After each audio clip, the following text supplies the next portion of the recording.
Hi, everyone, and welcome to another movie special of We're Not Role Models. I'm your host this week, Lee, and I'm joined by, as usual, Niall and James. Hello. Hi, that was a really good intro, but you're not hosting anything this week because it's just a video for YouTube. Yeah, I realised as I said it, I realised. It's muscle memory. It's Yeah, muscle I memory. know, yeah, Muppet. So I take it both of you have written your movies? Yeah. Yeah, good, all yeah, me done. too, yeah. So, now, should we just get straight into it? You want to go for it now? Yeah, go on then. Lovely. I'll go first. Lovely. Big pause because I'm not prepared whatsoever. So yeah, my film is called Hard Prism. Hard Prism. Yeah. Nice. It's obviously got Dave Bautista, Josh Gad, and Danny DeVito in it. Yeah. And I'm just about to show you the picture now. I tried so many times to ask it to make Danny DeVito look more sinister, but it just he just smiles and everything. Yeah, that honestly looks like someone's granddad that doesn't know what they're doing. And to be fair to Josh Gad, he looks really cool in this poster. He does, yeah. You don't look too bad. I like Not this that he's one. not This that is cool good. anyway. No, this is good. Okay, right. So this is like a big, loud, character-driven action movie. Right, built okay. around the casting that people just wouldn't see coming in that kind of role. Yep. So the pitch I've made is Hard Prism is a relentless action movie thriller about controlled chaos and what happens when the wrong people underestimate the wrong duo. So at the center of our story is Jack Barrister, played by Dave Bautista, an FBI special operations agent who is essentially the Bureau's nuclear option. Barrister doesn't think in plans, he thinks in outcomes. He's feared by most people and completely unhinged and refuses to work in any kind of team whatsoever. But when a priceless and highly volatile gemstone, the Prism, is stolen in a flawless heist, Barrister is activated. The Prism isn't just, I keep saying prison, but I mean prism. Yep. The prison isn't just worth billions, it's tied to experimental energy tech, which could be, used in the wrong hands to create weather, blah, blah, blah, blah, blah. But Barrister is forced to work with a partner, and it's the last person he wants to, which is Eli Cross, played by Josh Gad. He appears to be a mild-mannered FBI analyst. He's sarcastic, observant, and consistently underestimated. What Barrister and the audience will slowly discover is Eli was once one of the most dangerous undercover operatives for the FBI ever deployed. After a mission went catastrophically wrong, he erased that identity and let people believe he was harmless. It's not really a comedy duo, but obviously there's going to be comedy bits in it. Their target is Victor the Viper Mancuso, played by Danny DeVito, in a career-twisting role, right? Mancuso presents himself as pretty vulgar, even ridiculous, but underneath is a criminal technician who threatens the law enforcement and pieces on a board. He doesn't flee the chaos, he observes it. I've just said like 3 times then. He observes it and runs on it. Basically, yeah, there's it's about him stealing the precious gemstone, the prism. Right. And yeah, Josh Gad and Dave Bautista are just gonna try and get it back. I've chucked a couple of other people in there. Chief Robert Kane is going to be played by Mel Gibson. Right, yeah. I thought it'd be funny to have him in a head of chief role because in Lethal Weapon he was kind of always an asshole to the head of chief. Yeah. So I thought it'd be funny for him to finally be it. Yeah, I like that. Yeah, then we've got somebody called Lena Vell, who's played by Emma Stone, because Emma Stone I have to have in everything I make movie-wise because I just love her. That's valid. But she's actually going to be the love interest of Eli Cross, as in Josh Gad. Yeah. But the twist at the end is she's actually working for Mancuso the whole time. And this absolutely breaks Eli Cross back to his old fighting ways. This happens about halfway through the film. So once he gets betrayed, long story short, he goes into kick-ass mode, and Josh Gad becomes like the real action hero of the film. It's not actually Batista, Nice. and I he's like that. he's really good at like, you know, close hand-to-hand combat. So you see him doing like all this like Bruce Lee shit, and like kind of goes John Wick, I guess. Nice. I like that. There's going to be massive explosions, big car chases, you know, the stuff. Danny DeVito always just evading, getting out of the way. But in the final act, they do actually finally catch him on a dockyard when he attempts to sell the prism to a world leader, rhymed with someone called Bonald Bump. And just before he hands it over, Eli Cross kind of like, you know, nudges Dave Brister and is like, let's go get him, blah, blah, blah. They go get him, take him down, throw him in jail. Bonald Bump gets put in prison as well by the FBI, and it's just kind of trying to go for like the Fast and the Furious kind of like stupidness. You Yeah. get what I mean with like all of that? Yeah. And yeah, that's pretty much my pitch. I didn't really have a lot with it because I found it really hard with Josh Gad. I think it's good. I like it. Yeah. The one thing I do have a tagline for it, Okay. which I thought would be funny. It's not that good, but it's trust no one and hit everything. I did see that. Yeah, I did see that on your poster. I like that. Yeah, that's pretty much my. I promise next time we do one of these movie things, I'll put a lot more thought into the pitch. I find it really difficult to pitch films because I just waffle on. It's That's it is strangely tricky to try and pitch a film like this, though, isn't it? Oh god, yeah. Yeah, I definitely.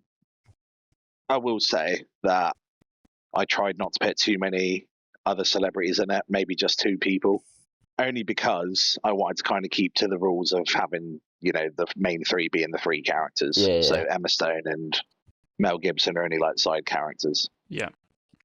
To be Yeah, fair, that's cool. I did have I've done something similar. I did actually. have some scripts Yeah, that same I here. was like, I read up for a few lines, but then I was like, oh, no, I can't be bothered to go all into that. I just give like the outline of it and what's going to happen. Yeah. But yeah, it's just, I thought if I completely go against Dave Bautista being like the main muscle kick-ass guy and make I Josh like Gad that, it might actually work a bit better. And I think personally, I'd love to see him do that kind of role because Yeah. I think he would really fit that. Yeah, he could well do. Yeah. I think that was a good idea, actually, now, to be honest. I really Yeah, it like wasn't that. too bad. I just kind of went for the stereotypical fucking action films. Do you know what I Yeah. mean? Like, Yeah. oh, something's been stolen, the police have got to go and get it back. Bang, Nothing bang, wrong boom, with boom. that. I had also recently just watched Red Notice. I don't know if you've seen that film. Yeah, I watched that Yeah, like 2 weeks ago. yeah. So because they were thieves, that was just like, oh, I can use that. Yeah, I like that. It's lazy writing. But it works. I think, hopefully. It'd be pretty hard to write an original action film, to be honest. Yeah, that's something that's already been done. Anyway, because my film's probably going to finish bottom again. Who wants to go next? I don't mind. I Sure. can go this time. I was gonna say, I was having some trouble making it. I kept getting told I can't have certain things, so this isn't the poster that I wanted to make. But I'll be honest, it's not far off, okay. but it's not exactly what I wanted. So I have made. Wait for it to come through. There we go. I've made Mac Cannon. Cannon Kills. Oh God, there's another Max Cannon film. I love that. I mean, So, we should have seen this coming when he got Cena again. I had to. Yeah, to be- I thought about should I just do something else, but I thought, do you know what? Last one was a Christmas movie. This is a serious action film now. Yeah. Yeah, So I'm gonna do it like I did last time and just talk you through like some bullet points of my film. So Max Cannon 2, Cannon Kills, starts with a big explosion. A motorbike jumps through the flames, and then I figured we'll have some sort of freeze frame, and you can get like the do of Max Cannon appearing on the screen, and Yeah. then goes back to normal, and he lands the bike at high speed, or lands the bike and then speeds off. But a couple of other villainous motorcyclists chase him down. Max obviously notices, so he pulls his sawn-off shotgun from his holster and shoots the first rider, causing him to crash into another. With a smirk, he continues to ride. He approaches the end of the road and he stops in front of a mum and her small daughter. The daughter, looking up to Max, says, "Thank you for saving me and my friends from those bad men, Max." With Max replying, "Oh, you're welcome, little girl." The mum steps forward, and she's obviously classic sort of woman in an action film. She's all busty and looks at Max lustfully and says, "I really appreciate you saving my daughter," as she gets even closer to him, sort of pushing her chest out, like you can imagine from some cheesy action film. Max looks at her and says, "I'm sorry, but there's only one woman who's managed to tame this cannon." And with that, he then rides off into the sunset. That's just my intro to the film. That's how I picture it sort of starting up, I like that. the small fight scene to get you in. So on his way home, he gets a phone call from one of the tech experts that helps him on his missions. And this is played by Kirsten Stewart, and she's playing someone called Nerdella von Thinks-A-Lot.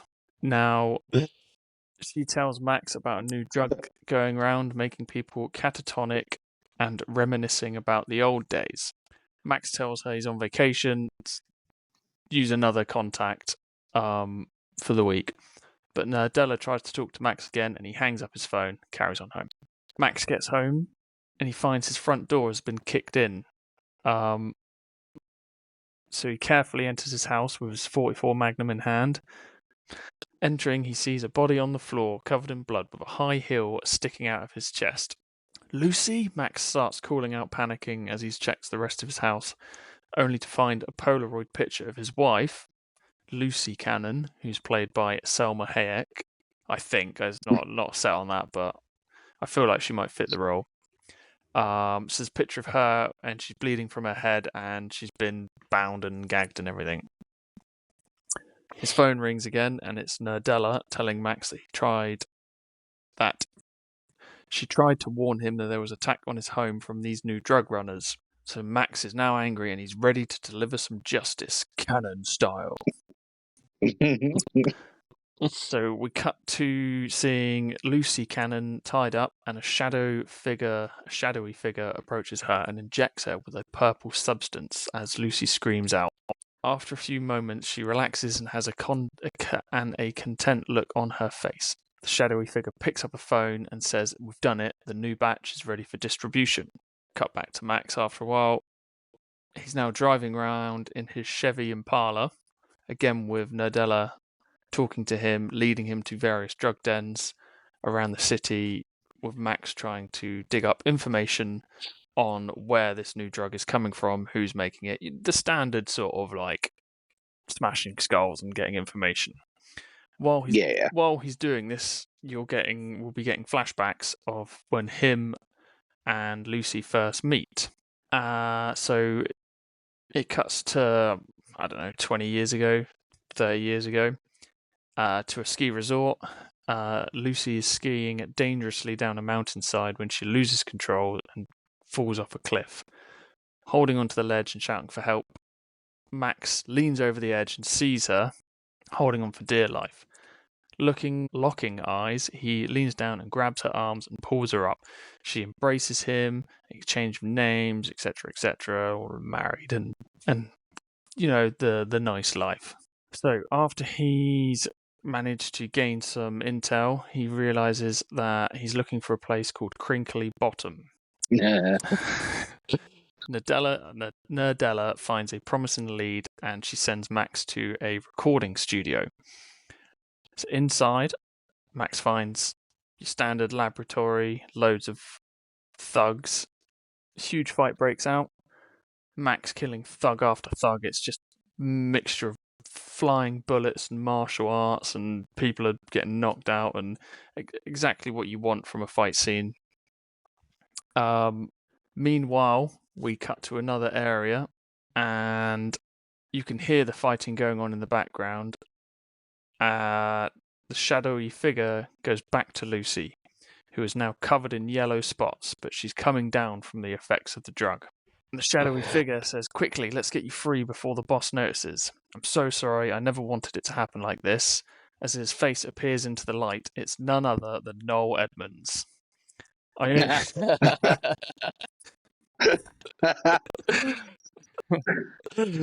only wanted people to love me again and maybe do a few more Noel's house party series. The drug made everyone remember the good old days when we were on top of the world. And Lucy manages to look up to him and say, "We?" Suddenly, a strange noise comes from the room, and all you hear is, "Blobby, blobby, blobby, where are you going, Noel?" in a harsh and terrifying voice. "You wanted to be back on top. I got you there before, and I can do it again. Come with me, and I'll let you live. Deal or no deal?"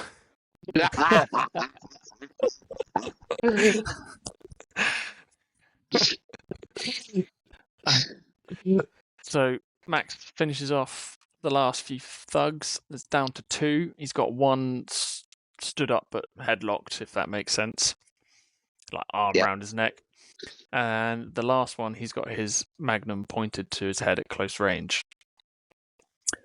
Shouting at them, he's going, "Where is he? Where is he?" That's all right. "Where is she? Where's my Lucy? Where is Loose Cannon?" I figured I'll go for a name that Lucy shortened would be loose, so Loose Cannon. One of the thugs points to the door on the far side of the room. So Max then shoots the thug, causing his head to pop, and grabs the other's head and twists it 180. So just his rage is taken over him now, and he's just clean snaps this guy's neck. Running to the door, he's got Nardella on his earpiece saying that she's rerouted a drone in his area and she can see activity on the roof. There's a helicopter landing. So he kicks the door down, and it's filled with people cuffed to hospital beds watching reruns of old TV shows. Some of the patients have died, covered in yellow spots from what looks like some form of jaundice, while others lay there unable to move or talk, just staring at the TV with joy on their faces. They are all hooked up to IVs with a purple liquid going straight into their veins. So, Mr. Blobby has now dragged Lucy Cannon to the roof with Noel, and Noel has suddenly got a spine and confronts Mr. Blobby, telling him he wants no part in this anymore. Drugging the population with Mr. Blobby blood is a horrible thing. So he pulls a knife on Mr. Blobby and stabs him in the stomach. Furious Mr. Blobby, saying Mr. Blobby way too much. Furious, he tackles Noel to the ground, screaming, "It'll take more than that to kill me, Noel." He force feeds Noel his blood, who instantly begins to cough and splutter, turning purple with yellow spots. He chokes on Mr. Blobby's blood and dies. Straight from the source was always too much for people. Shame. We were going to be huge again, Blobby exclaims. He attempts to drag Lucy to the helicopter. As they near, the door gets kicked off its hinges, and through the smoke, Max Cannon appears, clothes ripped, muscles bulging. And as he steps forward, he just goes, "What the fuck is that?" as he sees Mr. Blobby for the first time. But it's too late. They're already on the helicopter, which is just taking off. As Max shouts Lucy, he runs to the helicopter, manages to grab the bottom, and then climbs on board. As he gets to the top, Mr. Blobby is holding a fresh wound that he's just done on his hand next to Lucy's mouth, telling him that she won't be able to take another dose like this. "Leave me alone," and she lives. Looking down at Lucy, she mouths, "I love you too, Max," and she pushes her feet against the seats and forces both herself and Mr. Blobby out the side of the helicopter. Max screams as you see both of them fall out in slow motion, and he rushes to the edge to see Lucy holding onto the landing skid with Mr. Blobby falling down. Max grabs her hands and pulls her up, with the camera still doing like a downwards angle. They embrace in a passionate kiss as Mr. Blobby hits the floor and splats and leaves nothing but some googly eyes and a purple smear. The camera then stays still and watches the helicopter fly off into the distance. The end. Right. Nice. I love that. That was I good. like that a lot. I'm not going to lie, the first part, I totally forgot Mr. Blobby was coming into it until you said Noel Edmonds. It was good use of him. I like it. It was good. I'll be honest, I was Yeah, it quite was good. happy with the using his blood to be the drug and everything. And if Yeah. anyone hasn't heard what Mr. Blobby's voice sounds like, you should Google it, because it is genuinely a terrifying voice. I don't know how we put up with it in the 90s. It is horrendous. No, God, no. It's on that subject. There was a podcast I listened to with an English bloke and a few Americans, and the Americans were like, "You show this stuff to kids?" Yeah, I like that, James, a lot. Nice. Yeah, That was very thank you. good. Yeah. Thank you. I think Good I've done use all right. of the Blobby. Yeah, You did. Yeah, we did It- try to stitch I mean- you up. it won't win, but I think I've done okay. I don't know. You've done good. You've done good. I think that's a classic in the making. Yeah, definitely. I'd watch it. Well, it's a good thing too, because it's coming to cinemas soon. Yay. Is this a prequel to Max Cannon or a sequel? No, this is a sequel. This is a sequel to Max Cannon, Right. Nice. but it's not No. canon. Oh, very good. So I guess it's Lee's turn now with that shit joke. Let's go. Yeah. Yeah. Right then.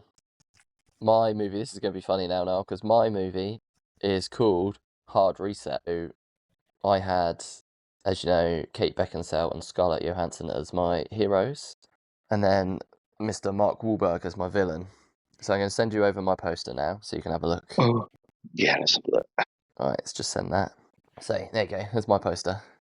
Oh, I like that. Oh, yeah, That's kind of cool looking. So as you can see by that, I guess you can tell I've gone, she's you AI. know, sci-fi action movie. No, it's not. She's augmented. Well, you'll find out, Mr. James. Alrighty. She looks more than I wanted her to, more robotic, or you know what I mean, in Yeah. that than I wanted her to in the actual poster.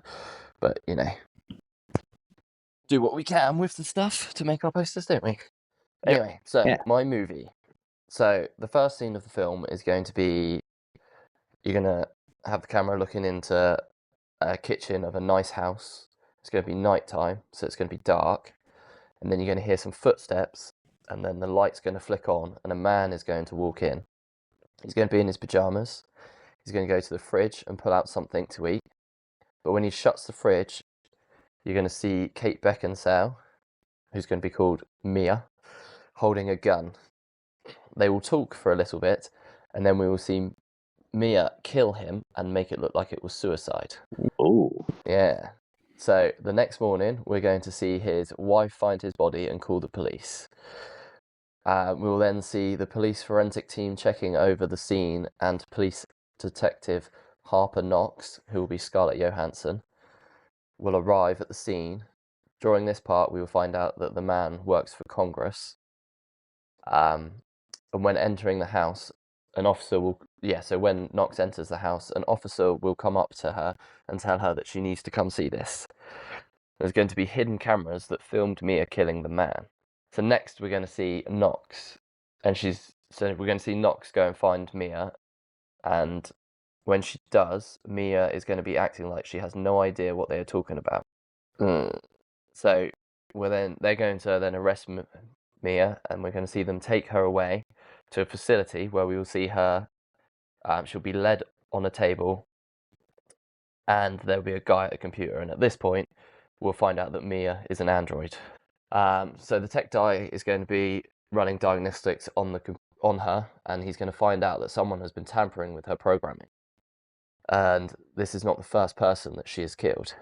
At this point, the doors are going to get blown open, and a kill squad is going to come in, and they're going to be in full armor and full masks and everything. So the tech guy at this point is going to get shot and be bleeding out on the floor, where fortunately his computer would have landed from the explosion as well. And he, yeah.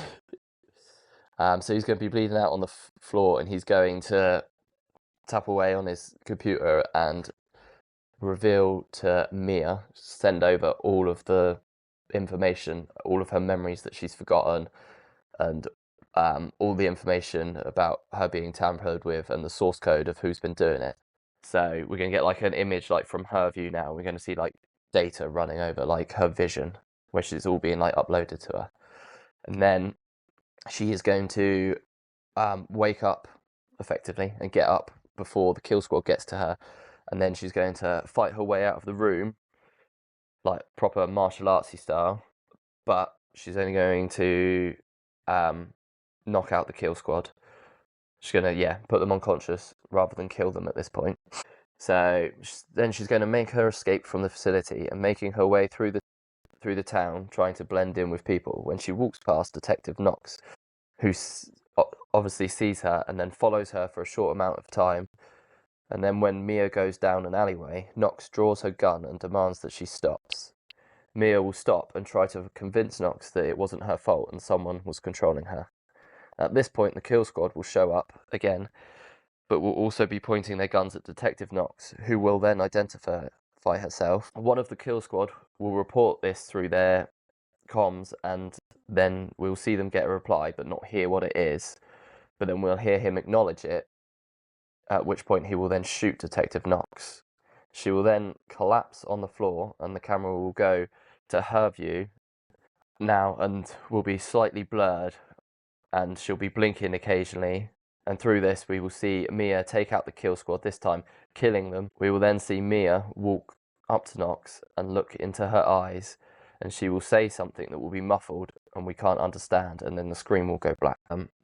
Right, the next scene we'll see Knox jolt awake, and she's going to sit up and she's going to look at her wound, and she will see that she's been patched up by Mia, which she will then turn and see her sat behind her.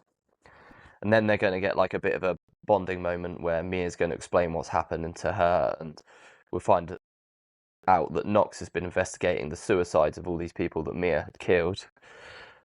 Because everyone that she's killed has been made look like suicide, and they are all members of Congress and other government agencies, and they are all involved in a robot and AI law, and in particular are against a new bylaw that will allow the tech companies to transfer a person into an android, potentially making them millions. This bylaw is backed by tech giant CEO Dr. Silas Vane, being Mark Wahlberg. After this, then throughout the film, we're going to get several clips of Dr. Silas Vane throughout the film, of just seeing little bits of him being annoyed about Mia and Knox not being stopped, because they're going to obviously now start an investigation to prove that it's Silas that they are that's behind all of this. So they're going to start their investigation, and along the way they will have obviously multiple situations where they'll fight more kill squads, and so there'll be quite a few action scenes and gunfights and plenty of explosions going on. They're also going to make an alliance with a computer hacker who's called Wiggins, and I'm thinking that he's going to be played by Ryan Gosling. Okay. But I'm not 100% on that. But he's going to also be after Silas for his own reasons, because he used to work with Silas before he was big tech CEO. So they're going to learn that they're going to need to get inside Silas's main facility to confirm that the code that compromised Mia came from there. So they will make up a plan to break into the facility. This is where the real heavy action is going to come in. Mia will be making a big distraction by blowing a massive hole in the side of the building. And when she goes in, she's going to kick the shit out of everyone who comes at her or gets in her way. While Mia is making her way up the building to see Silas, Knox sneaks in the back, going down into the sub-levels to get to the server room, where she plugs in a device for Wiggins to hack in and prove it was Silas. After doing this, she will make her way up to join Mia, where they will both confront Silas and tell him that it's over and that they have the evidence against him. At this point, Knox will go to arrest Silas, but as she goes to put the cuffs on him, he fights back and tries to escape using an emergency elevator that he has in his office. As he steps into the elevator, Knox draws her gun and shoots Silas. Silas turns to Silas turns to Knox with a smirk on his face, as he has already transferred himself into an android.